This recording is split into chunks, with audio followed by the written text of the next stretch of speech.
ॐ नमो भगवते वासुदेवाय। ॐ नमो भगवते वासुदेवाय। ॐ नमो भगवते वासुदेवाय। ॐ अज्ञानतिमिरान्धस्य ज्ञानाञ्जनशलाकया चक्षुरुन्मिलितं येन तस्मै श्रीगुरवे नमः। श्रीचैतन्यमनोभीष्टं स्थापितं येन भूतले स्वयं रूपा कदा मह्यं ददाति स्वपदान्तिकं। वन्देऽहं श्रीगुरो श्रीयुधपदकमलं श्रीगुरून् वैष्णवांश्च श्रीरूपं सागरजातं सहगणरघुनाथान्वितं तं सजीवं साद्वैतं सावधूतं परिजनसहितं कृष्णचैतन्यदेवं श्रीराधाकृष्णपादान् सहगणललिता श्रीविशाखामितांश्च। हे कृष्णा करुणा सिन्धु दीनबन्धो जगत्पते गोपेशा गोपिका कान्ता राधा कान्ता नमोऽस्तुते। तप्तकाञ्चनगौराङ्गी राधे वृन्दावनेश्वरी वृषभानुसुते देवी प्रणमामि हरिप्रिये। वञ्चाकल्पतरुभ्यश्च कृपासिन्धुभ्येव च पतितानां पावनेभ्यो वैष्णवेभ्यो नमो नमः। नमः ॐ विष्णुपादाय कृष्णप्रेष्ठाय भूतले श्रीमते भक्तिवेदान्तस्वामिनिति नामिनि। नमस्ते सरस्वती देवे गौरवाणी प्रचारिणे निर्विशेषशून्यवादी पाश्चात्यदेशतारिणे। नमः ॐ विष्णुपादाय कृष्णप्रेष्ठाय भूतले श्रीमते भक्तिसिद्धान्तसरस्वती इति नामिने। श्रीवार्षभानवी देवी दयिताय कृपाब्धये कृष्णसम्बन्धविज्ञानदायिने प्रभवे नमः। माधुर्योज्वलप्रेमाढ्या श्रीरूपानुगभक्तिदा श्रीगौरकरुणशक्तिविग्रहाय नमोऽस्तुते। नमस्ते गौरवाणी श्रीमूर्तये दीनतारिणे रूपानुगविरुद्धा अपसिद्धान्तद्वन्द्वहारिणे। नमो गौरकिशोराय साक्षाद्वैराग्यमूर्तये विप्रलम्बरसाम्भोधे पादाम्बुजाय ते नमः। नमो भक्तिविनोदाय सच्चिदानन्दनामिने गौरशक्तिस्वरूपाय रूपानुगवराय ते। गौराविर्भाव भूमिस्त्वं निर्देष्टा सज्जनप्रिया वैष्णव सार्वभौमा श्रीजगन्नाथाय ते नमः। जय श्री कृष्ण चैतन्य प्रभु नित्यानंद श्री अद्वैता गदाधर श्रीवासादि गौरभक्तवृंदा। हरे कृष्णा कृष्ण कृष्ण हरे हरे हरे राम राम राम हरे हरे। हरे कृष्णा कृष्ण कृष्ण हरे हरे हरे राम राम राम हरे हरे। हरे कृष्णा कृष्ण कृष्ण हरे हरे हरे राम राम राम हरे हरे। मूकं करोति वाचालं पङ्गुं लङ्घयते गिरिं यत्कृपातमहं वन्दे श्रीगुरुदीनतारिणं परमानन्दमाधवं श्रीचैतन्यमीश्वरम्।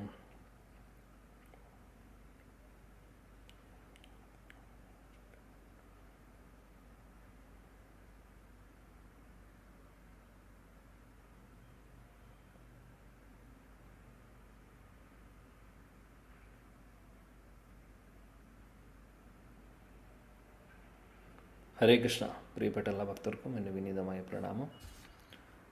ശ്രീ ഭഗവത്ഗീത അധ്യായം 6 ശ്ലോകം 15 മുതലാണ് നമ്മളിന്ന് പഠിക്കേണ്ടത്. അഷ്ടാംഗയോഗത്തെക്കുറിച്ച് പറയുന്ന ഈയൊരു അധ്യായം നമ്മൾ 11ാമത്തെ ശ്ലോകം മുതൽ കണ്ടു. അഷ്ടാംഗയോഗത്തിലെ രീതികൾ എന്തൊക്കെയാണ് ഫോളോ ചെയ്യേണ്ടത് എന്നുള്ളതാണ് നമ്മൾ കണ്ടത്. 11, 12, 13, 14, 4 ശ്ലോകങ്ങളിലായിട്ട്. അപ്പോൾ പറയുന്നു ഇവിടെ ഭഗവാൻ, അതായത് ഇരിക്കുന്ന രീതിയെക്കുറിച്ച് പറയുന്നു. വളരെ ദൃഢമായിട്ട് ഇരിക്കണം, അതായത് പ്രോപ്പറായിട്ട് ഇരിക്കണം. അതും ഇരിക്കുന്ന സ്ഥലം വളരെ വൃത്തിയുള്ള സ്ഥലമായിരിക്കണം, പരിശുദ്ധമായിട്ടുള്ള സ്ഥലമായിരിക്കണം, പിന്നെ ഏകാന്തമായിട്ടുള്ളൊരു സ്ഥലമായിരിക്കണം. ഇതെല്ലാം പറയുന്നു. പിന്നെ ഇരിക്കുന്ന ആ ഇരിപ്പിടത്തിന് ഒരുപാട് ഹൈറ്റും പാടില്ല, എന്നാൽ ഒരുപാട് താഴെയും പാടില്ല. കുശ പുൽ അല്ലെങ്കിൽ ദർഭപ്പുല്ലിൻ്റെ മുകളിലായിരിക്കണം ഇരിക്കേണ്ടത്. അതേപോലെ മാനിൻ്റെ ആ തോലുകൊണ്ടുള്ള വസ്ത്രം ധരിച്ചുകൊണ്ട് വസ്ത്രത്തിൻ്റെ മുകളിൽ ഒരു തുണി സോഫ്റ്റായിട്ടുള്ളൊരു തുണി വിരിക്കണം, അതിൻ്റെ മുകളിലാണ് ഇരിക്കേണ്ടത്. ഇങ്ങനെ കുറേ എന്താ പറയുക, ഫോളോ ചെയ്യേണ്ടതായിട്ടുള്ള കുറേ റൂൾസ് ഉണ്ട്. അതിനുശേഷം ഇരുന്നതിന് ശേഷം ഇതെല്ലാം അറേഞ്ച് ചെയ്ത് ഈ രീതിയിൽ ഇരുന്നതിന് ശേഷം മനസ്സിനെ ഏകാഗ്രമാക്കി, മനസ്സിനെയും ഇന്ദ്രിയങ്ങളെയും ഏകാഗ്രമാക്കി ധ്യാനിക്കുന്നു. അതാണ് ചെയ്യുന്നത്. അങ്ങനെ ഗ്രാജുവലി അവരുടെ കോൺഷ്യസ്നെസ്, അവബോധ ശുദ്ധമാവുന്നു. പിന്നെ ഇരിക്കുന്ന രീതിയും പറയുന്നു, വളരെ സ്ട്രെയിറ്റ് ആയിട്ടിരിക്കണം. ശരീരം അതേപോലെ കഴുത്തും തലയും ഒക്കെ വളരെ അത് ശ്രദ്ധയോടുകൂടി നേരെ വെക്കണം. നേരെ സ്ട്രെയിറ്റ് ആയിട്ട് വെച്ചുകൊണ്ട് അങ്ങോട്ടും ഇങ്ങോട്ടും അനങ്ങാതെ വളരെ ശാന്തമായിട്ട് ഇരിക്കണം. അതേപോലെ കണ്ണ് മുഴുവനും അടയ്ക്കാൻ പാടില്ല. പകുതി തുറന്നുകൊണ്ട് മൂക്കിൻ്റെ അറ്റത്തോട്ട് നോക്കിക്കൊണ്ട് ആയിരിക്കണം. അങ്ങനെ ഇരുന്ന് ഭഗവാനെ ധ്യാനിക്കുക. അങ്ങനെ ഇരുന്നിട്ടാണ് പരമാത്മാവിനെ ധ്യാനിക്കുന്നത്. ഇപ്പോൾ ചുരുക്കം പറയുകയാണെങ്കിൽ ഇതെല്ലാം പ്രോസസ്സ് പറഞ്ഞു. അതിനുശേഷം ഭഗവാൻ പറയുന്നു, അതേ കൂട്ടത്തിൽ ബ്രഹ്മചര്യം കൂടെ നമ്മൾ ഫോളോ ചെയ്യണം. അതേപോലെ മത്പര, ലക്ഷ്യം എന്നെ മാത്രം എന്നുള്ള രീതിയിൽ, അതായത് പരമാത്മാവിനെ മാത്രമാണ് ലക്ഷ്യം എന്നുള്ള രീതിയിൽ എല്ലാവരും ഇങ്ങനെ ചെയ്യുന്നവർ ധ്യാനിക്കണം. എൻ്റെ ആ ഒരു രൂപത്തിൽ ധ്യാനിക്കണമെന്നാണ് ഭഗവാൻ പറയുന്നത്. ഇതൊക്കെയായിരുന്നു നമ്മൾ ഇതിനു മുമ്പുള്ള ശ്ലോകങ്ങളിൽ കണ്ടത്. ഇനി 15ാമത്തെ ശ്ലോകത്തിൽ ഭഗവാൻ പറയുന്നത് അഷ്ടാംഗ യോഗത്തിൻ്റെ ഉദ്ദേശം എന്താണ്, ഗോൾ എന്താണെന്നാണ് ഇനി പറയാൻ പോകുന്നത്.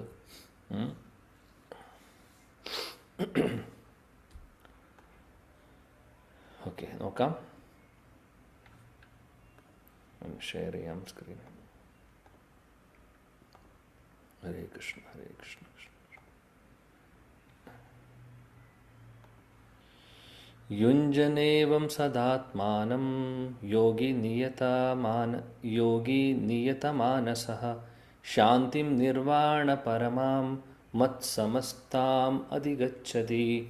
യുഞ്ജൻ ഏവം സദാത്മാനം യോഗി നിയതമാനസഃ ശാന്തിം നിർവാണ പരമാം മത്സംസ്ഥാം അധിഗച്ഛതി. യുഞ്ജന്നേവം സദാത്മാനം യോഗി നിയതമാനസഃ ശാന്തിം നിർവാണ പരമാം മത്സംസ്ഥാം അധിഗച്ഛതി. ശ്ലോകം വായിക്കാം. ഹരേ കൃഷ്ണ പ്രഭു. യുഞ്ജന്നേവം സദാത്മാനം യോഗി നിയതമാനസഃ ശാന്തിം നിർവാണ പരമാം മത്സംസ്ഥാമധിഗച്ഛതി. ഹരേ കൃഷ്ണ.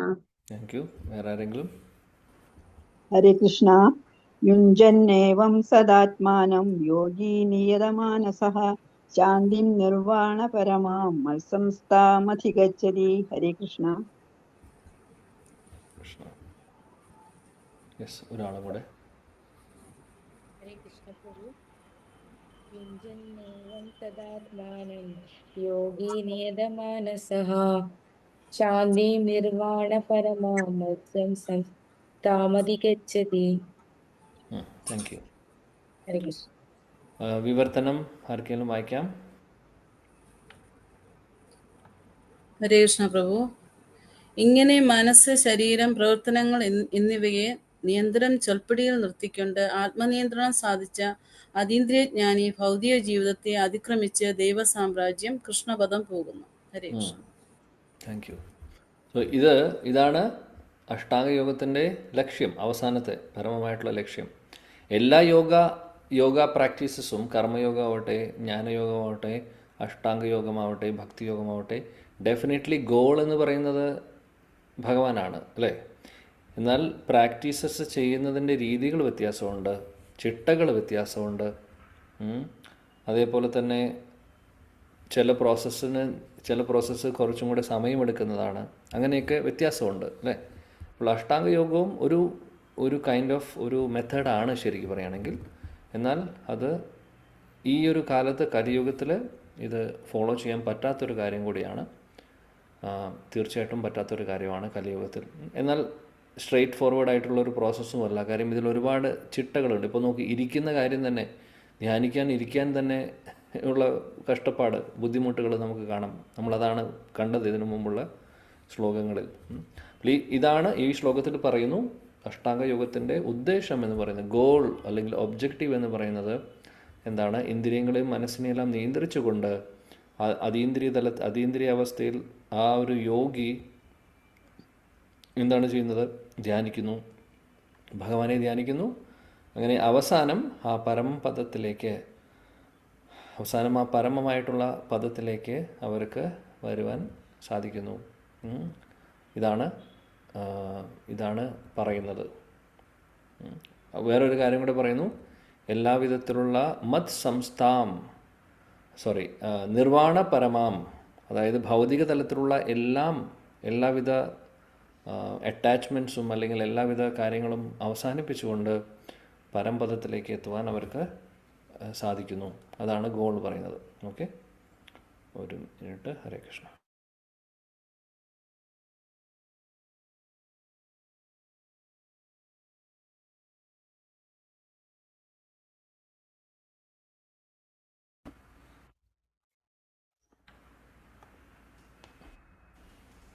ഹരേ കൃഷ്ണ. Srila Prabhupada ഭാവാർത്ഥം. Srila Prabhupada ki jai. The ultimate goal in practicing yoga is now clearly explained. Yoga practice is not meant for attaining any kind of material facility. It is to enable the cessation of all material existence. So yoga, Ashtanga യോഗത്തിൻ്റെ ലക്ഷ്യം എന്ന് പറയുന്നത് ഭൗതികമായിട്ടുള്ള എന്തെങ്കിലും നേട്ടങ്ങൾക്ക് വേണ്ടിയിട്ടല്ല. അതല്ല അതിൻ്റെ ഉദ്ദേശം. ഒരേ ഒരു ഉദ്ദേശമുള്ളൂ, ഭൗതികമായിട്ടുള്ള എല്ലാ അറ്റാച്ച്മെൻറ്റ്സും അല്ലെങ്കിൽ ഭൗതിക തലത്തിലുള്ള എല്ലാ കാര്യങ്ങളും അവസാനിപ്പിച്ച് അവസാനം ഭഗവാന്റെ പരംധാമത്തിലേക്ക് പരംപദം പോകുക എന്നുള്ളതാണ് ഇതിൻ്റെ ഉദ്ദേശം, അല്ലാതെ വേറെ ഒന്നുമല്ല. One who seeks an improvement in health or aspires after material perfection is no yogi according to Bhagavad Gita.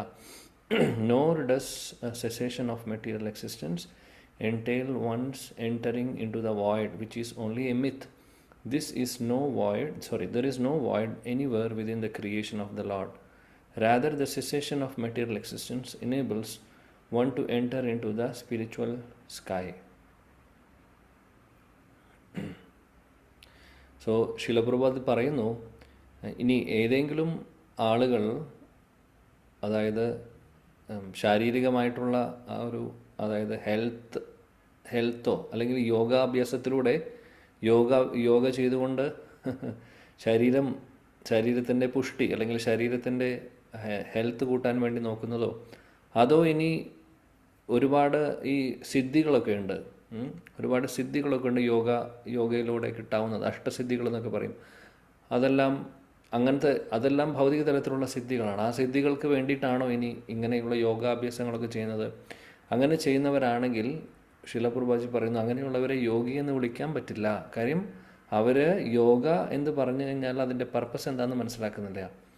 Yoga എന്ന് പറയുന്നുണ്ടെങ്കിൽ അതിൻ്റെ അർത്ഥം അതിൽ ഭഗവാനുമായിട്ട് റീകണക്ട് ചെയ്യാനുള്ള ഒരു മാർഗമാണ് യോഗാഭ്യാസം. അത് അഷ്ടാംഗ യോഗമാവട്ടെ, കർമ്മയോഗമാവട്ടെ, എന്ത് യോഗമാണെങ്കിലും ഭഗവാനെ മറന്നുകൊണ്ട് ഭൗതികമായിട്ടുള്ള കാര്യങ്ങളുടെ ആഗ്രഹത്തോടു കൂടി അങ്ങനെയുള്ള കാര്യങ്ങൾ ഉദ്ദേശിച്ചിട്ടാണ് യോഗ ചെയ്യുന്നതെന്നുണ്ടെങ്കിൽ അതിൽ കാര്യമില്ല. അങ്ങനെ ചെയ്യുന്നവരെ യോഗി എന്ന് വിളിക്കാനും സാധിക്കില്ല. ഇതാണ് പറയുന്നത്. പിന്നെ വേറെ ഒരു കാര്യം പറയുന്നു, ഇവിടെ വോയിഡിനെ കുറിച്ച്, ശൂന്യത്തെക്കുറിച്ച് പറഞ്ഞു. ശൂന്യം എന്ന് പറയുന്നത് ചില പ്രസ്ഥാനങ്ങളുടെ വാദമാണ്. ഉദാഹരണത്തിന് ബുദ്ധിസം, അതായത് വോയിഡ് എന്ന് പറയും, അല്ലെങ്കിൽ ശൂന്യം എന്ന് പറയും. എല്ലാം ശൂന്യമാണ്, അതായത് ഈ ലോകം നശിച്ചു കഴിഞ്ഞാൽ എല്ലാം ശൂന്യമാവുന്നു, അല്ലെങ്കിൽ ആൾ മരിച്ചു കഴിഞ്ഞാൽ ശൂന്യമാവുന്നു പറഞ്ഞു കഴിഞ്ഞാൽ പിന്നെ ആ വ്യക്തിക്ക് ഒരു സൂക്ഷ്മ ശരീരമില്ല, അല്ലെങ്കിൽ ആത്മാവ് എന്ന് പറയുന്ന ഒരു കൺസെപ്റ്റ്, ആത്മാവ് വേറെ ശരീരത്തിലേക്ക് പ്രവേശിക്കുക എന്നുള്ള കൺസെപ്റ്റൊന്നും ഈ ശൂന്യവാദികൾക്ക് ഇല്ല. അവർ പറയുന്നു, ഓക്കെ, ഇപ്പോൾ ശരീരമുണ്ട്, അത് മരിച്ചു കഴിഞ്ഞാൽ എല്ലാം പൂജ്യമാവുന്നു, അതിന് പിന്നീട് വേറെ അതിന് റോളൊന്നുമില്ല എന്നുള്ളത്. പക്ഷേ അത് സത്യമായിട്ടുള്ളൊരു കാര്യമല്ല. ശാസ്ത്രം അതല്ല പറയുന്നത് ആക്ച്വലി, അല്ലേ? അപ്പോൾ ഈ ലോകത്ത് ശൂന്യമായിട്ടുള്ളത് ശിലപ്രഭാത അതാണ് പറയുന്നത്, ഈ ക്രിയേഷനിൽ, ഭഗവാന്റെ ക്രിയേഷനിൽ അങ്ങനെ ഒന്നും ശൂന്യമാവുന്നില്ല. Rather the cessation of material existence enables one to enter into the spiritual sky. അതായത് നമ്മൾ മരിക്കുകയാണെങ്കിൽ അല്ലെങ്കിൽ നമ്മൾ ഈ ലോകം വിടുകയാണെങ്കിൽ അതിൻ്റെ അർത്ഥം നമ്മൾ ശൂന്യത്തിലേക്ക് പോവുകയെന്നല്ല ചെയ്യുന്നത്, നമ്മൾ ഒന്നുമില്ലാതെ ആവുന്നില്ല. ആക്ച്വലി ഭൗതിക ലോകത്തിൽ നിന്ന് ആധ്യാത്മിക ലോകത്തിലേക്ക് പ്രവേശിക്കാനുള്ള ഒരു ക്വാളിഫിക്കേഷൻ നമുക്ക് കിട്ടിക്കഴിഞ്ഞാൽ ആക്ച്വലി അവിടെ അങ്ങോട്ടേക്ക് പോകാൻ സാധിക്കും നമുക്ക്. അപ്പോൾ നമ്മുടെ ഇൻഡിവിജ്വാലിറ്റി എപ്പോഴും ഉണ്ട്, നമ്മുടെ ഇൻഡിവിജ്വാലിറ്റി നഷ്ടപ്പെടുന്നില്ല. അതാണ് പറയുന്നത്. The abode of the Lord is also clearly described in the Bhagavad Gita as that place where there is no need of sun, moon or electricity. All the planets in the spiritual kingdom are self-illuminated like the sun in the material sky. The kingdom of God is everywhere, but the spiritual sky and the planets thereof are called Param Dhama or superior abodes. ശിലപ്രഭാത് പറയുന്നു, ആ ധാമം, ഭഗവാന്റെ ധാമം, പരംധാമത്തിൽ അവിടെ ആധ്യാത്മിക ലോകത്തിൽ അവിടെ സൂര്യനും അതേപോലെ ചന്ദ്രനും കറൻറ്റും ഇലക്ട്രിസിറ്റിയുടെ ഒന്നും ആവശ്യമില്ല. ന തത് ഭാഷയതേ സൂര്യം ന തത് ഭാഷയതേ സൂര്യോ ന ശശാങ്കോ ന പാവകഃ യദ് ഗത്വാനി നിവർത്തന്തേ തദ് ധാമ പരമം മമ. ഭഗവാൻ വേറൊരു ശ്ലോകത്തിൽ ഭഗവത്ഗീതയിൽ പറയുന്നതാണ്, ന തത് ഭാഷയതേ സൂര്യോ, അവിടെ സൂര്യനില്ല, ന ശശാങ്കോ, ന അതായത് ചന്ദ്രനുമില്ല, ന പാവകഃ അതായത് ഫയറോ ഇലക്ട്രിസിറ്റിയോ, അതിൻ്റെ ഒന്നും ആവശ്യമില്ല. ആ ലോകം സെൽഫ് എഫൾജൻ്റ് ആണ്. അതായത് സെൽഫ് എഫൾജൻസ് എന്ന് പറഞ്ഞു കഴിഞ്ഞാൽ എന്താണ്, ഓൾറെഡി അതിന് അവിടെ വെളിച്ചമുണ്ട്. ഭഗവാന്റെ ശരീരത്തിൽ നിന്ന് വരുന്ന വെളിച്ചവും ആ ലോകം മുഴുവനും പ്രകാശം പരത്തുന്നു. അപ്പോൾ അവിടെ വേറെ സൂര്യൻ ഉണ്ടായെങ്കിൽ മാത്രമേ അവിടെ വെളിച്ചം ഉണ്ടാവുള്ളൂ എന്നില്ല, ചന്ദ്രൻ ഉണ്ടെങ്കിലേ അവിടെ കാര്യങ്ങൾ നടക്കുള്ളൂ എന്നില്ല. എല്ലാം ഓൾറെഡി പ്രകാശപൂരിതമാണ് അവിടെ. അതാണ് ഇപ്പോൾ അങ്ങനെ ഒരു ധാമമുണ്ട്, അങ്ങനെ ഒരു പരംധാമമുണ്ട്. അതാണ് ആധ്യാത്മിക ലോകമെന്ന് പറയുന്നത്. ഭൗതിക ലോകത്തിൽ നമ്മളിരിക്കുന്ന സ്ഥലത്ത് സൂര്യൻ ആവശ്യമുണ്ട്, ചന്ദ്രൻ ആവശ്യമുണ്ട്, തീ ആവശ്യമുണ്ട്, കറണ്ട് ആവശ്യമുണ്ട്, എല്ലാം ആവശ്യമുണ്ട് അല്ലേ. ഇതില്ലെങ്കിൽ നമുക്ക് ജീവിക്കാൻ സാധിക്കില്ല. ഇവിടെ ഇതിലേതെങ്കിലും ഒന്നില്ലെങ്കിൽ ജീവിക്കാൻ സാധിക്കില്ല, അതാണ് അവസ്ഥ. എന്നാൽ ആ ലോകത്തിൽ അങ്ങനെയല്ല, എല്ലാം ഓട്ടോമാറ്റിക്കലി നടക്കുന്നു. A consummate yogi who is perfect in understanding Lord Krishna, as is clearly stated herein by the Lord himself, mat chittaha, mat paraha, mat sthanam, can attain real peace and can ultimately reach his supreme abode, Krishna Loka, known as Goloka Vrindavana. ശീലപ്രഭാത് പറയുന്നു, യോഗികളിലും പല ലെവലുകളിലുള്ള യോഗികളുണ്ടാവും. ഇവിടെ നമ്മൾ അഷ്ടാംഗ യോഗം follow ചെയ്യുന്ന യോഗികൾ ചിലവർ പരമാത്മാവിനെ മാത്രമേ ധ്യാനിക്കുന്നുണ്ടാവുള്ളൂ. പരമാത്മാവിനെ ധ്യാനിക്കുക എന്ന് പറഞ്ഞു കഴിഞ്ഞാൽ പരമാത്മാവിൻ്റെ രൂപത്തിലിരിക്കുന്ന വിഷ്ണു രൂപത്തെ ധ്യാനിക്കുന്നു. ഇനി അതിൽ ആ ധ്യാനത്തിൽ ചില യോഗികൾ, കുറച്ചും കൂടെ അഡ്വാൻസ്ഡ് ആയിട്ടുള്ള യോഗികൾ, അവർ ഭഗവാൻ കൃഷ്ണനെ ആരാധിക്കുന്നു അല്ലെങ്കിൽ ഭഗവാൻ കൃഷ്ണനെ ധ്യാനിക്കുന്നവരുണ്ടാവും. അങ്ങനെയുള്ളവർക്ക് ഗോലോക വൃന്ദാവനത്തിലേക്കും പ്രവേശിക്കാൻ സാധിക്കുന്നു. കാര്യം അവർക്ക് ഭഗവാൻ കൃഷ്ണൻ്റെ ലോകം ഗോലോക വൃന്ദാവനമാണ്. അപ്പോൾ യോഗികളിലും പല ടൈപ്പ് ഓഫ് ലെവലുകളുള്ള ആളുകളുണ്ടാവും. ചിലവർ വെറും പരമാത്മാവിനെ ആയിരിക്കും ധ്യാനിക്കുന്നത്, വിഷ്ണുവിനെ ആയിരിക്കും, ചിലവർ കൃഷ്ണനെ ആയിരിക്കാം. എന്താണെങ്കിലും അവരുടെ ധ്യാനം പോലെ അല്ലെങ്കിൽ അവരുടെ മെഡിറ്റേഷനും അവരുടെ പ്രാക്ടീസസും പോലെ അവരുടെ ആഗ്രഹം പോലെയാണ് ബാക്കി കാര്യങ്ങൾ നടക്കുന്നത്. മത് ചിത്തഹ മത് പരഹ മത് സ്ഥാനം എന്നൊക്കെ ഭഗവാൻ പറയുന്നുണ്ട് ഇവിടെ അല്ലേ. അതായത് എൻ്റെ ധാമം അല്ലെങ്കിൽ ഭഗവാൻ മത്ത് എന്ന് പറഞ്ഞാൽ എൻ്റെ എന്നാണ് പറയുന്നത്. അത് ആരാണോ മത് ചിത്ത മത് ഗത പ്രാണ, ആരാണോ അവരവരുടെ ചിത്ത എന്ന് പറഞ്ഞാൽ ബുദ്ധിയും അല്ലെങ്കിൽ മനസ്സിനെയും ഭഗവാനിൽ സമർപ്പിക്കുന്നത്, ആ മത് പരഹ എന്ന് പറഞ്ഞാൽ ആരാണോ പരമമായിട്ടുള്ള ഭഗവാനാണ് എല്ലാം എൻ്റെ ലക്ഷ്യമെന്ന് മനസ്സിലാക്കിക്കൊണ്ട് ഭഗവാൻ മാത്രമേ ഉള്ളൂ എൻ്റെ ലക്ഷ്യം എന്ന് മനസ്സിലാക്കിക്കൊണ്ട് അതിനുവേണ്ടി പ്രവർത്തിക്കുന്നത്, മത് സ്ഥാനം, അങ്ങനെയുള്ളവർ ഭഗവാന്റെ അടുത്തേക്ക് പോകുന്നു, ഭഗവാന്റെ ധാമത്തിലേക്ക് പോകാൻ സാധിക്കുന്നു. In the Brahma Samhita 5:37, it is clearly stated, Goloka eva nivasati akhilatma bhuta govindamadi purusham tam aham bhajami.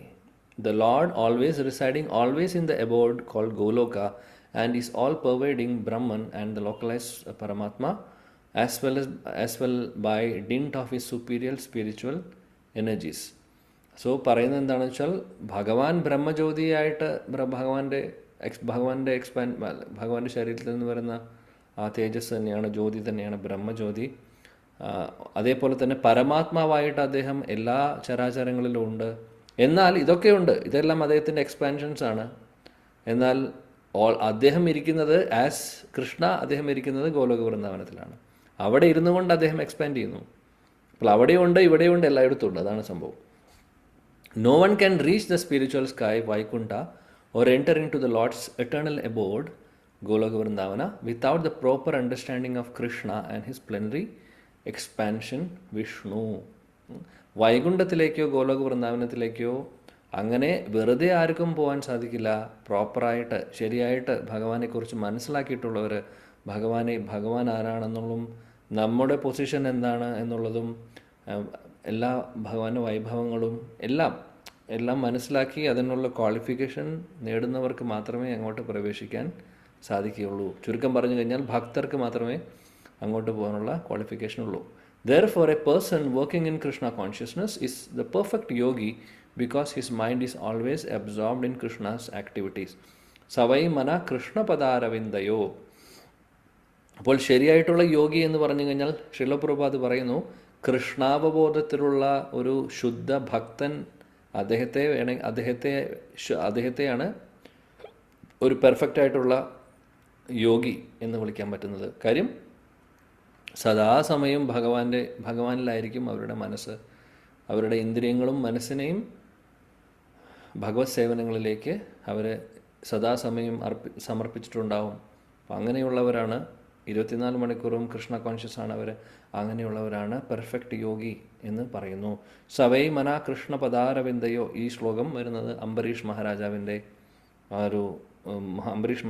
ചരിത്രത്തിൽ. അംബരീഷ് മഹാരാജാവ് അദ്ദേഹത്തിൻ്റെ മനസ്സ് ഭഗവാന്റെ തൃപ്പാദങ്ങൾ സമർപ്പിക്കുന്നു.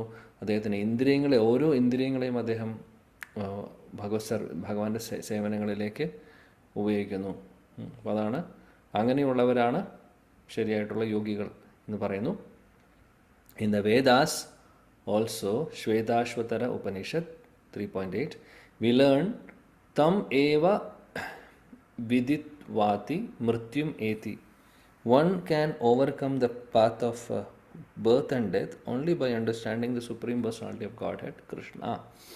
In other words, perfection of the yoga system is the attainment of freedom from the material existence and not some magical jugglery or gymnastic feats to befool the innocent people. So, ശ്വേതാശ്വതര ഉപനിഷത്തിൽ പറയുന്നു, തം ഏവ വിധി വാതി മൃത്യും ഏതി. ആർക്കാണോ ഈ ജന്മമൃത്യു ചക്രത്തിൽ നിന്ന് രക്ഷപ്പെടാൻ സാധിക്കുന്നത്, ആർക്കാ സാധിക്കുന്നത്? ഭഗവാനെ മനസ്സിലാക്കുന്നവർക്ക്, ഭക്തിയുത സേവനങ്ങൾ ചെയ്യുന്നവർക്ക്.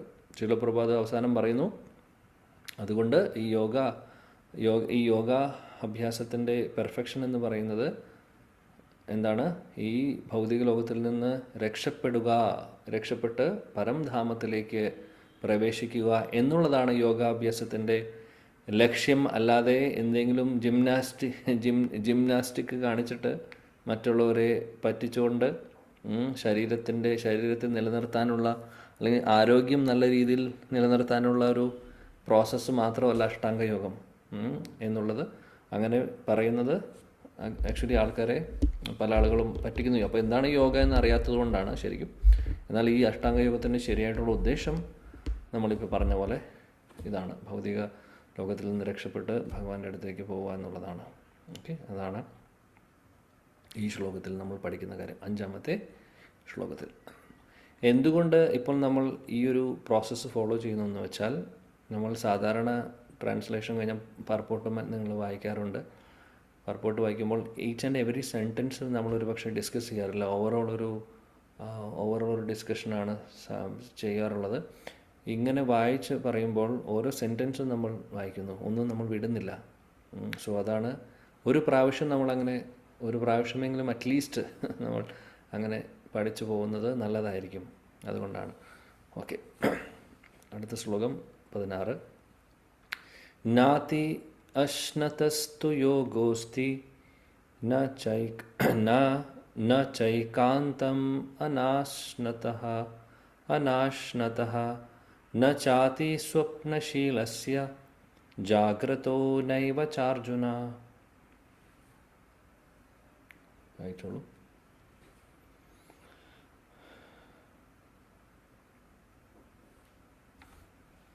ഹരേ കൃഷ്ണ. ഹരേ കൃഷ്ണ പ്രഭു. ഹരേ കൃഷ്ണ. നാത്യസ്തു യോഗോസ്തി ന ചൈകാന്തമനശ്നതഃ ന ചാതി സ്വപ്നശീലസ്യ ജാഗ്രതോ നൈവ ചാർജുന. ഹരേ കൃഷ്ണ. ഹരേ കൃഷ്ണ. Thank you. വേറെ ആരെങ്കിലും? ഹരേ കൃഷ്ണ പ്രഭു. നാത്യസ്നാതസ്തു യോഗോസ്തി ന ചൈകാന്താമനശ്നത ന ചാതി സ്വപ്നശീലസ്യ ജാഗ്രതോ നൈവ ചാർജുന. ഹരേ കൃഷ്ണ. ഓക്കെ, ഒരാൾ കൂടെ വായിക്കാം. ഹരേ ഹരേ കൃഷ്ണ. കൃഷ്ണ. മാതാജി വായിച്ചോളൂ. ഇല്ല, വായിച്ചോളൂ. നാത്യസ്നാതാസ്തു യോഗസ്തി ന ചൈകാന്തമനസ്തനഃ ന ചാതി സ്വപ്നശീലസ്യ ജാഗ്രതോ നൈവ കാർജുന. ഓക്കെ, വിവർത്തനം ആരെങ്കിലും വായിക്കൂ. ഹരേ കൃഷ്ണ. ഗ്രീഷ്മ മാതാജി വായിക്കൂ. അർജുന, വളരെ കുറച്ചു മാത്രം ഭക്ഷിക്കുന്നവർക്കും ഏറെ ഭക്ഷിക്കുന്നവർക്കും ഉറക്കമില്ലാത്തവർക്കും വേണ്ടതിലേറെ ഉറങ്ങുന്നവർക്കും യോഗിയാവാൻ കഴിയില്ല. ഭാവാർത്ഥം: വായിച്ചോളൂ. യോഗിക്ക് ആവശ്യമായ ഭക്ഷണത്തിന്റെയും നിദ്രയുടെയും ക്രമങ്ങളെപ്പറ്റി ഇനി പ്രസ്താവിക്കുന്നു. ഏറെ ഭക്ഷിക്കുകയെന്നാൽ ശരീരത്തെയും ജീവനെയും ഒരുമിച്ച് നിർത്താൻ ആവശ്യമുള്ളതിലധികം ഭക്ഷിക്കുക എന്നർത്ഥം. ധാന്യങ്ങളും പച്ചക്കറികളും പഴങ്ങളും പാലും ധാരാളം കിട്ടാനുള്ളപ്പോൾ മനുഷ്യന് ജന്തുക്കളെ ഭക്ഷിക്കേണ്ട ആവശ്യമേയില്ല. മുൻപറഞ്ഞ ധാന്യാദികളായ ലഘുവായ ആഹാര പദാർത്ഥങ്ങളെയാണ് ഭഗവത്ഗീത സാത്വികങ്ങളായി കണക്കാക്കുന്നത്. തമോ ഗുണത്തിലുള്ളവരുടെ ഭക്ഷണമാണ് മാംസം. അതിനാൽ മാംസഭോജനം, മദ്യപാനം, പുകവലി, കൃഷ്ണാർപ്പണം ചെയ്യാതെയുള്ള ഭക്ഷണം എന്നിവ മലിന പദാർത്ഥങ്ങൾ ഉപയോഗിച്ചാൽ ഉണ്ടാകുന്ന ദോഷഫലങ്ങൾ ഉളവാക്കും. ഭുജ്ഞതേ തേത്വാകം പാപയേ പചന്ത്യാത്മാ കാരണാത്. കൃഷ്ണന് നിവേദിക്കാതെ തനിക്ക് വേണ്ടി ആഹാരം ഉണ്ടാക്കുകയും ഇന്ദ്രിയ സുഖത്തിനായി ഭക്ഷിക്കുകയും ചെയ്യുന്നവൻ പാപമാണ് ഭുജിക്കുന്നത്. പാപം ഭുജിക്കുകയോ തനിക്കുള്ള ഓഹരിയിൽ കവിഞ്ഞ് ഭക്ഷിക്കുകയോ ചെയ്യുന്നവന് യോഗാനുഷ്ഠാനത്തിൽ മികവ് നേടാനാവില്ല. കൃഷ്ണന് നിവേദിച്ചതിന്റെ ഉച്ഛിഷ്ടം മാത്രം ഭക്ഷിക്കുന്നതാണ് ഉത്തമം. കൃഷ്ണാവബോധമുള്ളവർ ആദ്യമായി കൃഷ്ണന് നിവേദിച്ച ശേഷമേ ആഹാരം എന്തും ഉപയോഗിക്കുകയുള്ളൂ. അതിനാൽ കൃഷ്ണാവബോധവാന് മാത്രമേ യോഗത്തിൽ പൂർണ്ണത നേടാൻ സാധിക്കൂ. കൃത്രിമമായി ആഹാരം ഉപേക്ഷിക്കുകയും സ്വന്തമായി സൃഷ്ടിച്ച ഉപവാസ ചടങ്ങുകളും യോഗാഭ്യാസവും അനുഷ്ഠിക്കുകയും ചെയ്തതുകൊണ്ട് ഒരാൾക്ക് യോഗ പരിപൂർണത നേടാനാവില്ല. കൃഷ്ണാവബോധം ഉദിച്ച ഒരാൾ ധർമ്മശാസ്ത്ര പ്രോക്തങ്ങളായ ഉപവാസങ്ങൾ അനുഷ്ഠിക്കുകയോ ആവശ്യമില്ലാതെ ഉപവസിക്കുകയോ ഏറെ ഭക്ഷണം കഴിക്കുകയോ ചെയ്യില്ല. അങ്ങനെയാണ് ഒരാൾ യോഗ പരിശീലനത്തിന് കഴിവ് നേടുന്നത്. ഏറെ ഭക്ഷിക്കുന്നവൻ ഉറക്കത്തിലധികം സ്വപ്നങ്ങൾ കാണും. തന്മൂലം വേണ്ടതിലേറെ ഉറങ്ങുകയും ചെയ്യും. ദിവസത്തിൽ 6 മണിക്കൂറിലധികം ആരും ഉറങ്ങേണ്ടതില്ല. 24 മണിക്കൂറിൽ 6 മണിക്കൂറിലധികം ഉറങ്ങുന്ന ആൾ തീർച്ചയായും തമോ ഗുണത്തിന്റെ സ്വാധീനതയിലാണ് കഴിയുന്നത്. അലസനും നിദ്രാലുവുമാകയാൽ തമോ ഗുണബാധിതനായ ഒരാൾക്ക് യോഗ പരിശീലനത്തിന് കഴിയുകയുമില്ല. ഹരേ കൃഷ്ണ. Thank you. ഹരേ കൃഷ്ണ. ഭഗവാൻ പറയുന്നു, yogi, there is no possibility of one's becoming yogi, O Arjuna, if one eats too much or eats too little, sleeps too much or do not sleep enough. So ഭഗവാൻ പറയുന്നു, കൂടുതൽ കഴിക്കുന്നതും ശരിയല്ല, കുറച്ച് കഴിക്കുന്നതും ശരിയല്ല, അല്ലെങ്കിൽ ശരിയാവില്ല. കൂടുതൽ ഉറങ്ങുന്നതും ശരിയാവില്ല, കുറച്ച് ഉറങ്ങുന്നതും ശരിയാവില്ല. എല്ലാം ഒരു മിതമായിട്ടുള്ള രീതിയിൽ നമ്മൾ ചെയ്യണം. ഒരു ബാലൻസ് വേണം നമുക്ക് എല്ലാത്തിലും. ഇതാണ് പറയുന്നത്. അങ്ങനെയുള്ളവർക്കാണ് യോഗിയാവാൻ സാധിക്കുകയുള്ളൂ. യോഗി മാത്രമല്ല, ഭക്തനാവാൻ സാധിക്കുകയുള്ളൂ, ഡിവോട്ടി ആവാൻ സാധിക്കുകയുള്ളൂ. ഒരു ഡിവോട്ടി ശ്രദ്ധിക്കേണ്ട കാര്യങ്ങളാണ് അതിൻ്റെ അർത്ഥം തടിക്കുമെന്ന് പറഞ്ഞിട്ട് ഒന്നും കഴിക്കാതെ ആകെ ഒരു നേരം മാത്രം കഴിക്കുന്ന അങ്ങനെ ആരെങ്കിലും ഉണ്ടെങ്കിൽ അത് ബുദ്ധിയായിട്ടുള്ള കാര്യമല്ല. അത് ഭഗവാൻ പറയുന്നത് ശരിയല്ല എന്ന് പറയുന്നുണ്ട്. ബിക്കോസ് ആവശ്യത്തിനുള്ള എനർജി നമുക്കില്ലെങ്കിൽ പിന്നെ എങ്ങനെ നമ്മൾ ഭഗവാന്റെ സർവീസ് ചെയ്യാൻ സാധിക്കും? അപ്പോൾ കഴിക്കുന്നത് മിതമായിട്ട്, എന്നാൽ അതേപോലെ തന്നെ സമയത്തിന് കഴിക്കുക, സമയത്തിന് ഉറങ്ങാൻ നോക്കുക.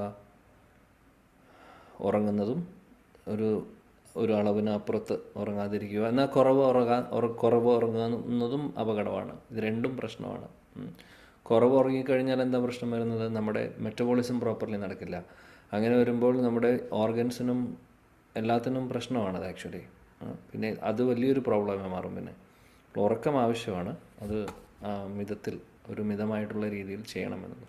ഓക്കെ, പർപ്പോട്ടൽ ഭാവത്തിൽ ശിലപ്രഭാജി പറയുന്നു. നമുക്കൊരു വരിയായിട്ട് പോവാം. Regulation of diet and sleep is recommended herein for the yogis. So ഡയറ്റും ഉറക്കവും രണ്ടും പറയുന്നു. Too much eating, of course ഇത് കൂടുതലും യോഗികൾക്ക് യോഗികളെ സംബന്ധിച്ച് കൂടുതലും ഇത് കംപ്ലീറ്റ്ലി അവർ ഫോളോ ചെയ്യേണ്ട ഒരു കാര്യമാണ്. കാര്യം അത് അവരുടെ യോഗാഭ്യാസം എന്ന് പറഞ്ഞു കഴിഞ്ഞാൽ ഇങ്ങനെയുള്ള ഇത് ശ്രദ്ധിച്ചില്ലെങ്കിൽ അവർക്ക് ചെയ്യാൻ സാധിക്കില്ല. അതുകൊണ്ട് ഭക്തിമാർഗത്തിൽ കുറച്ചും കൂടെ ഒരു റിലാക്സേഷൻ ഉണ്ട് പല കാര്യങ്ങൾക്കും. എന്നാൽ യോഗാഭ്യാസത്തിൽ ഇങ്ങനെ പല നിയമങ്ങളും നമ്മൾ അതേപോലെ തന്നെ പാലിക്കേണ്ടി വരും. Too much eating means eating more than is required to keep the body and soul together. So കൂടുതൽ കഴിക്കുക എന്ന് പറഞ്ഞാൽ ആവശ്യം, അതായത് ഒരു ലിമിറ്റിനപ്പുറത്ത് കഴിക്കുന്നതിനെയാണ് പറയുന്നത്. There is no need for men to eat animals because there is an ample supply of grains, vegetables, fruits and milk. Such simple foodstuff is considered to be in the mode of goodness according to Bhagavad Gita.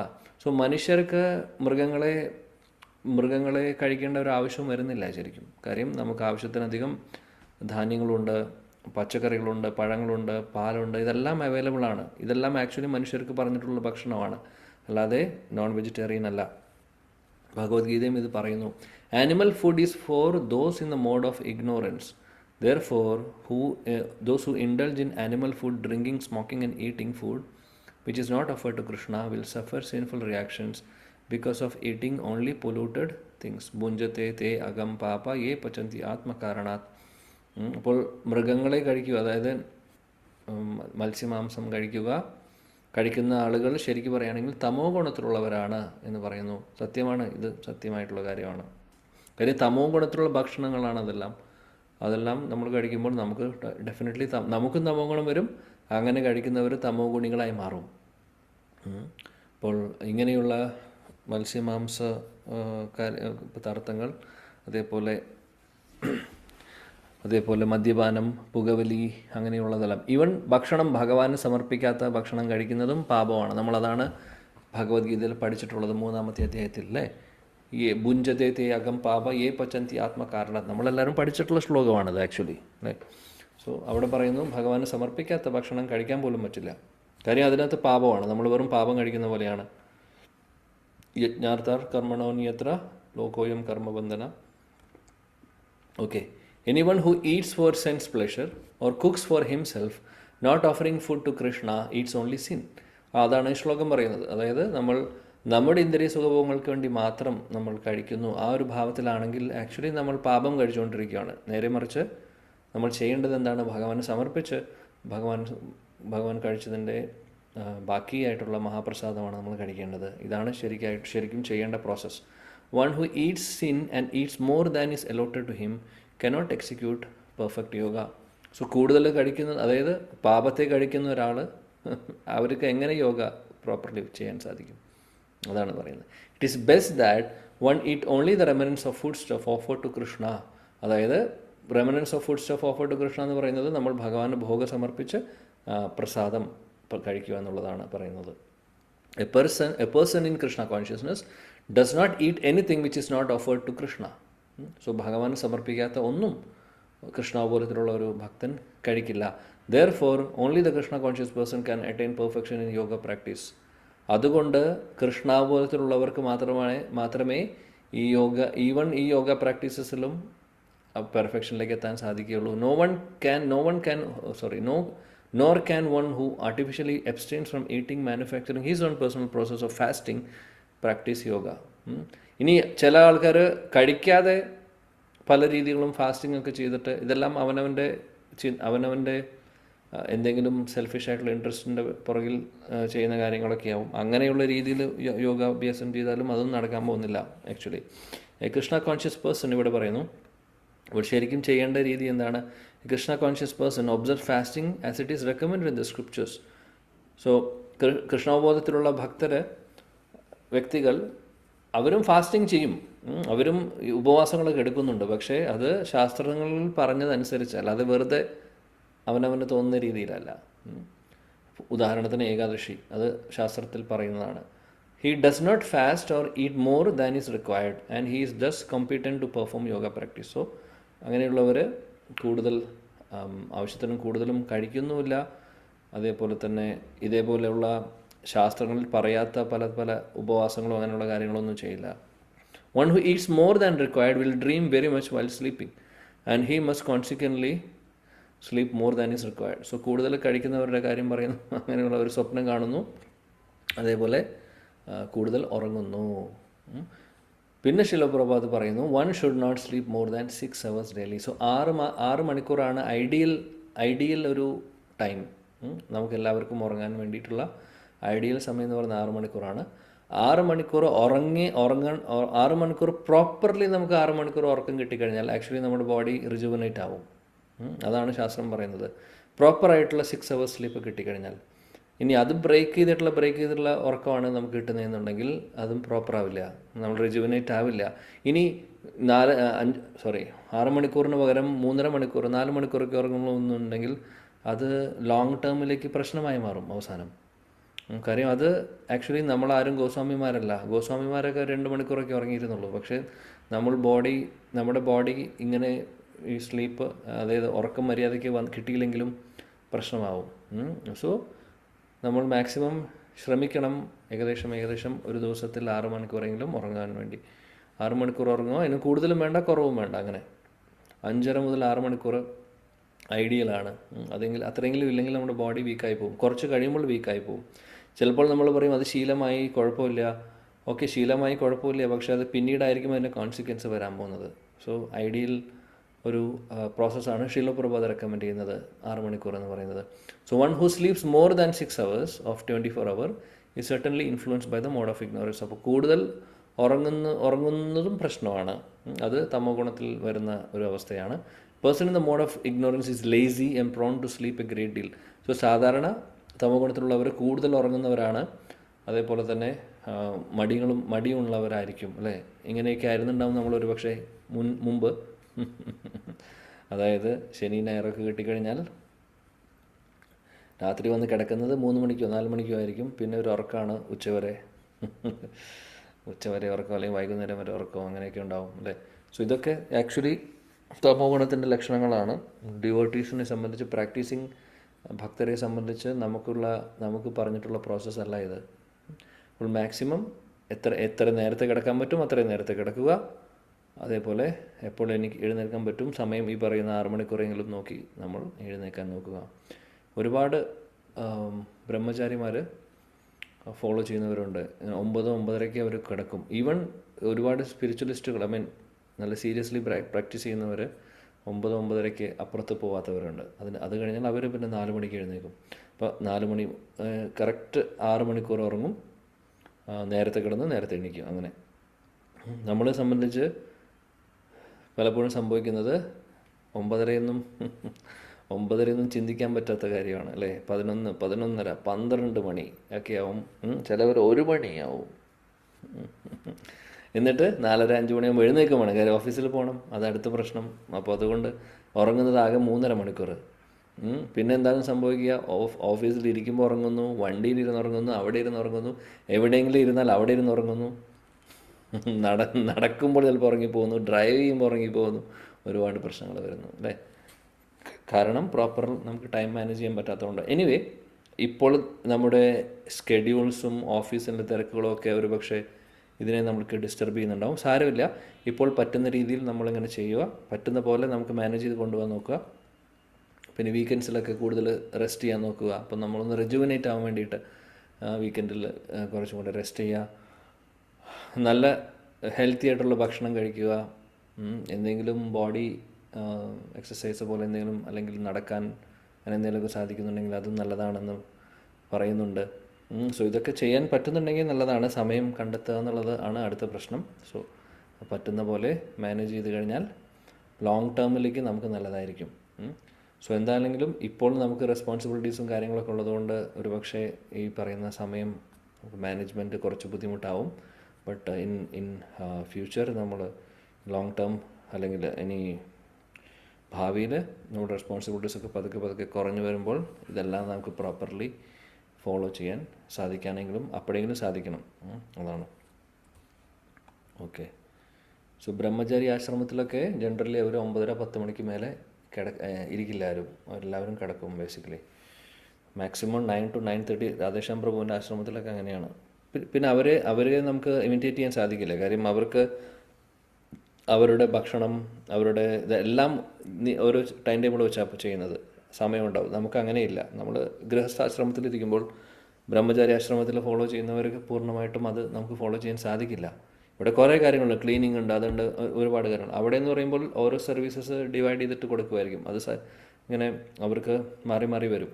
അപ്പോൾ ആ service ചെയ്യുന്നവർ engaged ആയിരിക്കും, ബാക്കിയുള്ളവർ അപ്പോൾ rest ചെയ്യും. പിന്നെ അവർക്ക് വേറൊരു ദിവസം സർവീസ് കിട്ടും. അങ്ങനെയായിരിക്കും. നമ്മളെ സംബന്ധിച്ച് അങ്ങനെയല്ല. നമ്മൾ തന്നെയാണ് എല്ലാം ചെയ്യുന്നത്. A to Z ചെയ്യുന്നതുകൊണ്ട് ഓഫ് കോഴ്സ് സമയം കൂടുതൽ വേണ്ടി വരും. പക്ഷേ പറയുന്ന പോയിൻ്റ് എന്താണെന്ന് വെച്ചാൽ, ഇതിനുള്ള ടേക്ക് ഹോം എന്താണെന്ന് വെച്ചാൽ, നമ്മൾ എല്ലാത്തിനെയും ഒരു മിതമായിട്ട് ഒരു കൺട്രോൾഡായിട്ട് കാര്യങ്ങൾ ചെയ്യുക.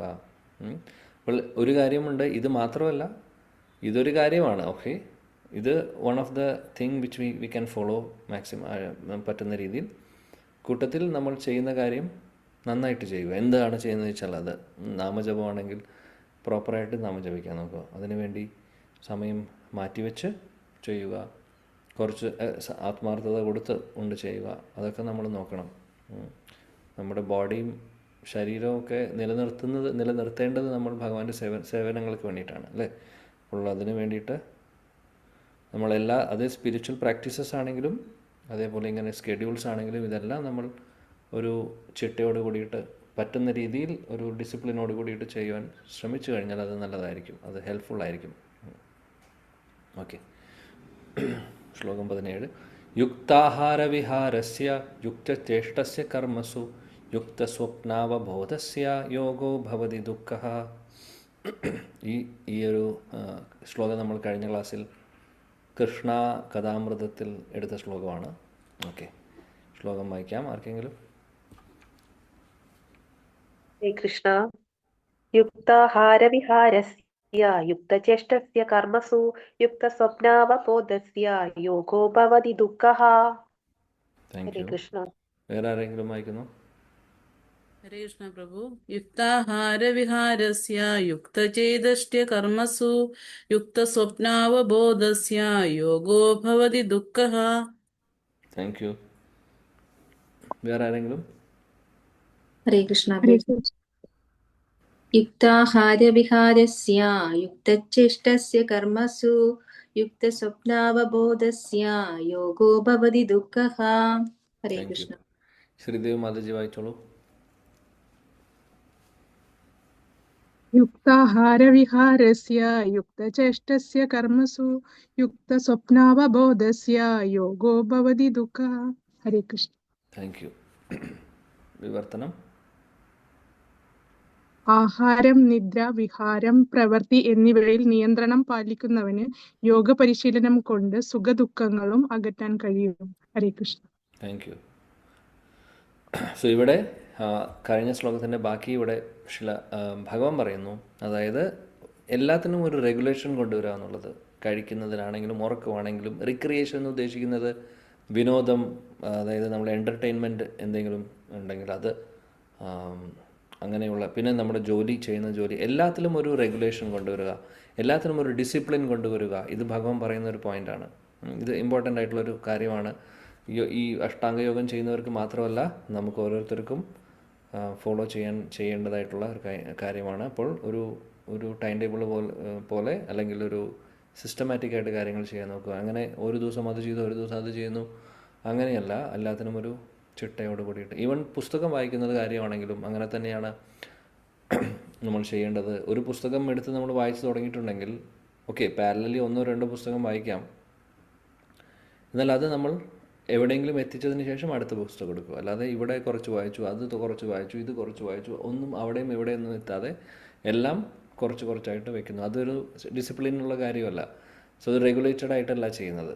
സോ നമ്മൾ ഒരു ദിവസം തോന്നും ഇത് വായിക്കാൻ, അടുത്ത ദിവസം തോന്നുമെങ്കിൽ വേറെ ഒന്ന് വായിക്കാൻ.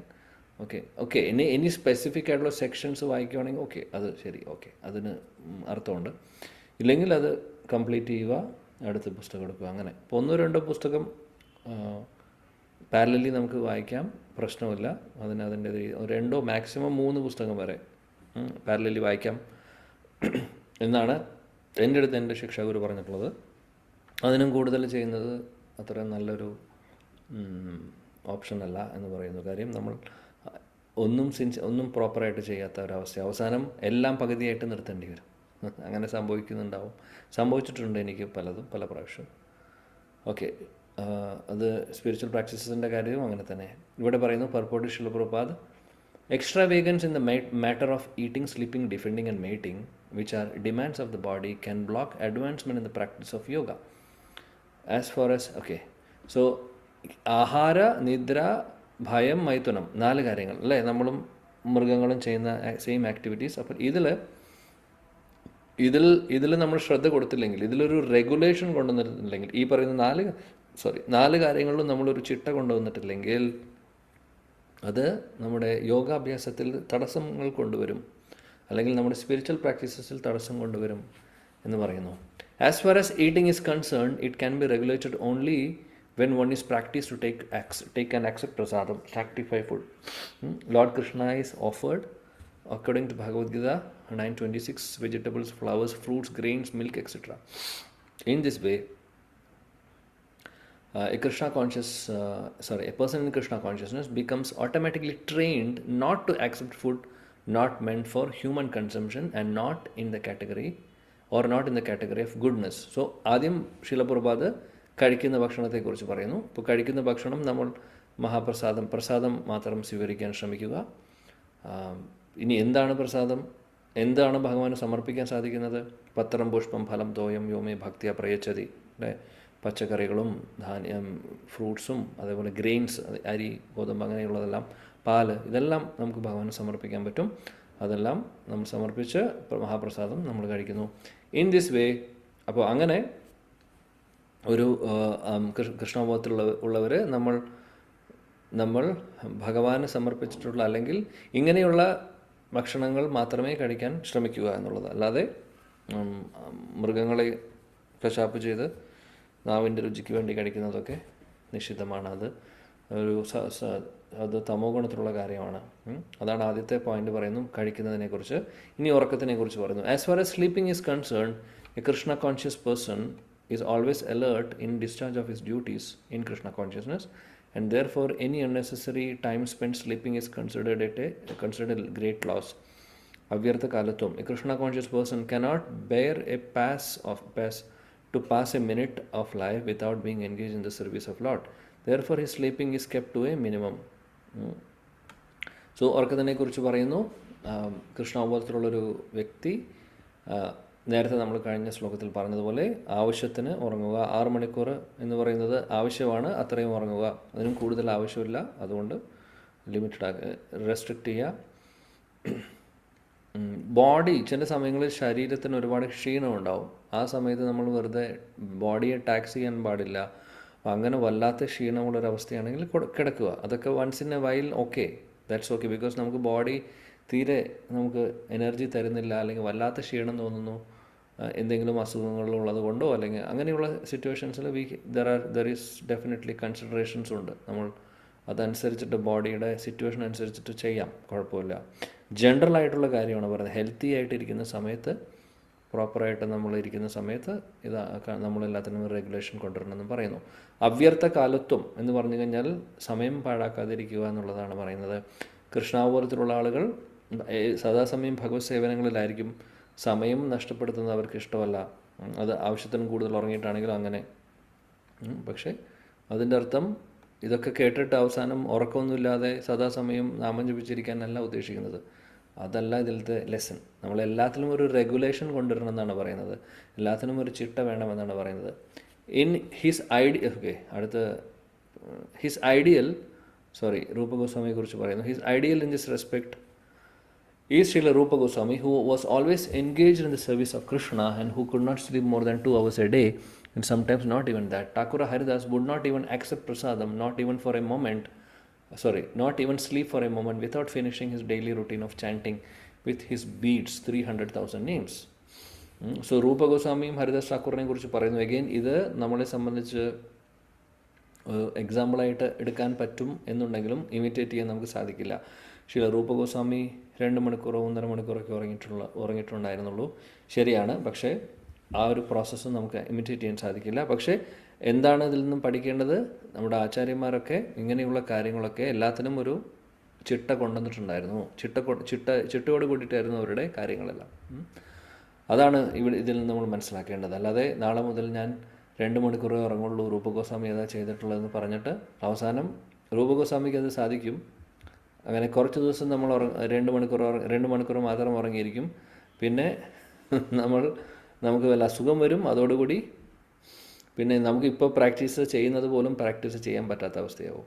സോ അതുകൊണ്ട് ഇങ്ങനെയുള്ള കാര്യങ്ങൾ ഇമിറ്റേഷന് വേണ്ടിയിട്ടുള്ളതല്ല, just to get an inspiration, that's all. Or അത് മാത്രമല്ല, ഇമ്പോർട്ടൻസ് മനസ്സിലാക്കിപ്പിച്ചവരാണ്. ഇങ്ങനെയായിരുന്നു, അല്ലെങ്കിൽ നമ്മുടെ ആചാര്യന്മാരെല്ലാം ഇങ്ങനെയുള്ള നിയമങ്ങളെല്ലാം വളരെ സ്ട്രിക്റ്റായിട്ട് ഫോളോ ചെയ്തിരുന്നവരാണ്. അല്ലാതെ തോന്നിയ പോലെ ചിട്ടയില്ലാതെ ആയിരുന്നില്ല. അപ്പോൾ ചിട്ട എന്ന് പറയുന്നത് ഒരു ഡിവോട്ടിയുടെ ഡിസിപ്ലിൻ എന്ന് പറയുന്ന ഒരു ഡിവോട്ടിയെ സംബന്ധിച്ച് അത്യാവശ്യമായിട്ടുള്ളൊരു കാര്യമാണ്. സോ അതാണ് നമ്മളിൽ നിന്ന് പഠിക്കേണ്ടത്. ശ്രീല ഹരിദാസ് ഠാക്കൂർ അദ്ദേഹത്തിൻ്റെ 3 ലക്ഷം കഴിയാതെ അദ്ദേഹം ഒന്നും കഴിക്കില്ലായിരുന്നു എന്ന് പറയുന്നു. Okay, so as far as work is concerned, Krishna conscious person does not do anything which is not connected with Krishna's interest, and thus his work is always regulated and is untainted by sense gratification. ഇനി ചെയ്യുന്ന ജോലികളാണെങ്കിൽ കൃഷ്ണബോധത്തിലുള്ളൊരു വ്യക്തി ചെയ്യുന്നതെല്ലാം ഭഗവാനെ സമർപ്പിച്ചുകൊണ്ട് ചെയ്യുന്നു, അല്ലെങ്കിൽ ഭഗവാൻ ആഗ്രഹിക്കുന്നത് പോലെ കാര്യങ്ങൾ ചെയ്യുന്നു. അതുകൊണ്ട് അവരുടെ ചെയ്യുന്ന ജോലികൾ ഓട്ടോമാറ്റിക്കലി അത് ഒരു റെഗുലേഷൻ ഉണ്ടാവും അതിനകത്ത്, അല്ലെങ്കിൽ ഒരു ചിട്ടയുണ്ടാവും അതിന് ആ കാര്യങ്ങൾക്ക്. കാര്യം ഇന്ദ്രിയ സുഖഭോഗങ്ങൾക്ക് വേണ്ടിയിട്ടല്ല ഭക്തർ ജോലികൾ ചെയ്യുന്നത്, ഭഗവാന്റെ സന്തോഷത്തിന് വേണ്ടിയും ഭഗവത് സേവനങ്ങൾക്ക് വേണ്ടിയാണ്. Since there is no question of sense gratification, there is no material leisure for a person in Krishna consciousness. So ഇനി സെൻസ് ഗ്രാറ്റിഫിക്കേഷൻ്റെ കാര്യമേ, അതായത് ഇന്ദ്രിയ സുഖഭോഗങ്ങൾ എന്ന് പറയുന്നത് ഒരു ഭക്തനെ സംബന്ധിച്ച് ഒരു സംഭവം അല്ലാത്തത് കൊണ്ട് ഭൗതിക തലത്തിലുള്ള എൻ്റർടൈൻമെൻറ്റ്, നമ്മൾ ഈ ശ്ലോകത്തിൽ ഭഗവാൻ പറഞ്ഞിട്ടുണ്ട്, റിക്രിയേഷൻ എന്ന് പറഞ്ഞു, എൻ്റർടൈൻമെൻറ്റ് അല്ലെങ്കിൽ വിനോദങ്ങൾ, ഭൗതിക തലത്തിലുള്ള വിനോദങ്ങളൊന്നും ഒരു ഡിവോട്ടി അതൊന്നും എൻജോയ് ചെയ്യുന്നില്ല അല്ലേ. ഉദാഹരണത്തിന് സിനിമയ്ക്ക് പോകുന്നു, അല്ലെങ്കിൽ വേറെ എന്തെങ്കിലും കാര്യങ്ങൾ, അങ്ങനെയുള്ള കാര്യങ്ങൾ ചെയ്ത് എൻ്റർടൈൻമെൻറ്റ് നമ്മുടെ വിനോദമാണ് എന്ന് പറഞ്ഞ് നമ്മൾ ചെയ്യുന്നു. അല്ലെങ്കിൽ സ്പോർട്സ് ആവട്ടെ, ഒരു ലിമിറ്റിനപ്പുറത്ത് സ്പോർട്സും അങ്ങനെയുള്ള കാര്യങ്ങളൊക്കെ ഭൗതിക തലത്തിലുള്ള വിനോദങ്ങളാണ്. അങ്ങനെയുള്ള കാര്യങ്ങളിൽ ഒരു ഭക്തർ ഡിവോട്ടിയെ സംബന്ധിച്ച് അവർക്ക് അതിൽ ഇൻട്രസ്റ്റ് ഒന്നും ഉണ്ടാവില്ല അല്ലേ. കാര്യം അവർ ഓൾറെഡി ബിസി ആയിരിക്കും, ഒരുപാട് വർക്ക് ഉണ്ടാവും അവർക്ക് ചെയ്യാൻ, ഒരുപാട് കാര്യങ്ങളുണ്ടാവും ചെയ്യാൻ. കാര്യം അതെല്ലാം ഭഗവാന്റെ സേവനങ്ങളുമായിട്ട് സംബന്ധിച്ചുള്ള കാര്യങ്ങളായിരിക്കും, അതിൽ അവർ വ്യാപൃതരായിരിക്കും. അതുകൊണ്ട് അവർക്ക് ഒരു റെഗുലേഷൻ ഉണ്ടാവും എല്ലാ കാര്യങ്ങൾക്കും. And because he is regulated in all his work, speech, sleep, wakefulness and all other bodily activities, there is no misery, material misery for him. So എല്ലാത്തിലും ഒരു ചിട്ട കൊണ്ടുവരുവാണെങ്കിൽ, നമ്മുടെ ജോലികളിലും നമ്മുടെ വാക്കുകളിലും അതേപോലെ ഉറക്കമാണെങ്കിലും എല്ലാ കാര്യങ്ങളിലും ഒരു ചിട്ട, ഒരു റെഗുലേഷൻ കൊണ്ടുവരികയാണെന്നുണ്ടെങ്കിൽ നമുക്ക് ബുദ്ധിമുട്ടുകളൊന്നും, ഭൗതിക തലത്തിലുള്ള ക്ലേശങ്ങളൊന്നും നമ്മളെ എഫക്റ്റ് ചെയ്യില്ല. കാര്യമെല്ലാം ഒരു ചിട്ടയോടുകൂടി പോകുമ്പോൾ ആക്ച്വലി നമ്മുടെ കോൺഷ്യസ്നെസ് പ്രോപ്പറായിരിക്കും, ശരീരം, ബോഡി, ഹെൽത്ത് എല്ലാം ഓക്കെ ആയിരിക്കും. എല്ലാം കൊണ്ടും നമ്മളൊരു ഹെൽത്തി ഒരു സ്റ്റേറ്റിലായിരിക്കും. അതുകൊണ്ട് ക്ലേശങ്ങളൊന്നും അധികം നമ്മളെ അനുഭവിക്കേണ്ടി വരില്ല എന്ന് പറയുന്നു. സോ മനോഹരമായിട്ടുള്ള ശ്ലോകം, യുക്താഹാര വിഹാരസ്യ യുക്തചേഷ്ടസ്യ കർമ്മസു യുക്തസ്വപ്നാവബോധസ്യ യോഗോ ഭവതി ദുഃഖഃ. യുക്ത എന്ന് പറഞ്ഞാൽ റെഗുലേഷൻ. സോ നമ്മളെല്ലാവരെയും ഡിസിപ്ലിൻ പഠിപ്പിക്കുകയാണ് ഭഗവാൻ ഈ ശ്ലോകത്തിൽ. ഓക്കെ, അടുത്ത ക്ലാസ്സിൽ നമുക്ക് അടുത്ത ശ്ലോകം വായിക്കാം. 18ാമത്തെ ശ്ലോകം. ശ്രീ ഭഗവത്ഗീത കി ജയ, ശ്രീല പ്രഭുപാദ് കി ജയ, ശ്രീല ഗുരു മഹാരാജ് കി ജയ, സമവേദ ഗൗര ഭക്തവൃന്ദ കി ജയ, നിതായ ഗൗര പ്രേമാനന്ദേ. ഹരേ കൃഷ്ണ. Thank U.